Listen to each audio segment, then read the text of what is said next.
বরিশালের গৌরনদী উপজেলা স্বাস্থ্য কমপ্লেক্সের শিশু ওয়ার্ডের পলেস্তারা খসে পড়ার উপক্রম। আধুনিক এক্স-রে মেশিন থাকলেও জনবল সংকটে বন্ধ থাকে সপ্তাহের 5 দিন। অচল অক্সিজেন মেশিন, আল্ট্রাসোনোগ্রাম মেশিন নষ্ট 1 বছর ধরে। একই অবস্থা উজিরপুর উপজেলা স্বাস্থ্য কমপ্লেক্সের। অপারেশন থিয়েটারের অনেক যন্ত্রই বর্তমানে অকেজো। এতে কাঙ্ক্ষিত সেবা না পাওয়ার ক্ষোভ এলাকাবাসীর। অস্বাস্থ্যকর পরিবেশে হয় রান্নাবান্না। প্লাস্টারগুলো খুললে খুললে পড়ে যায়, বাচ্চাদের থাকলে বাচ্চাদের গায়ে পড়তে পারে, বাবুদের গায়ে পড়ে তাহলে তো সমস্যা হবেই। এক্স-রে মেশিনটার আধুনিকায়ন দরকার। জেনারেল অ্যানেস্থেসিয়া মেশিনটা আছে সেটা অত্যন্ত পুরনো। এটা একটা আল্ট্রাসোনোগ্রাম মেশিনটা দীর্ঘ এক বছর নষ্ট থাকার কারণে আমরা কয়েকবার চিঠি করেছি স্বাস্থ্য অধিদপ্তরে। বরগুনার পাথরঘাটা উপজেলা স্বাস্থ্য কমপ্লেক্সে অকেজো অপারেশন থিয়েটার। ভবনের ভেতরে যত্রতত্র আবর্জনা। 1 যুগেরও বেশি সময় ধরে বন্ধ এক্স-রে মেশিন। বেহাল দশা বেতাগী উপজেলা স্বাস্থ্য কমপ্লেক্সেরও। রয়েছে জনবল সংকটও।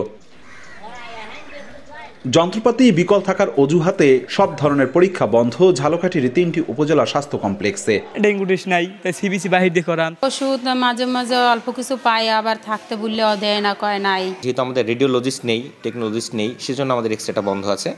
আর অপারেশন চালানোর জন্য একজন সার্জনের প্রয়োজন, একজন অ্যানেস্থেসিওলজিস্টের প্রয়োজন। পিরোজপুরের উপজেলা স্বাস্থ্য কমপ্লেক্সগুলোতে রয়েছে চিকিৎসক ও ওষুধ সংকট। স্বাস্থ্য পরীক্ষা না হওয়ায় বেশি টাকা দিয়ে বেসরকারি ক্লিনিক হাসপাতাল থেকে সেবা নিতে হচ্ছে রোগীদের।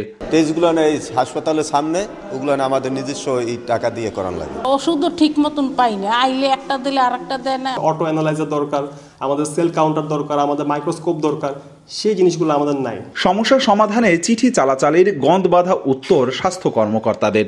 যারা আমাদের এই যন্ত্রাংশগুলো দেখে সেটা ব্যবহার উপযোগী এবং মেরামত করা যায় কিনা সেগুলো দেখে আমরা প্রয়োজনে সেই ব্যবস্থাগুলো করব। স্বাস্থ্য বিভাগের তথ্য মতে বরিশাল বিভাগের 6 জেলায় 41টি স্বাস্থ্য কমপ্লেক্স রয়েছে। চিকিৎসক পদায়ন আছেন অর্ধেকেরও কম। অপূর্ব অপু, সময় সংবাদ, বরিশাল।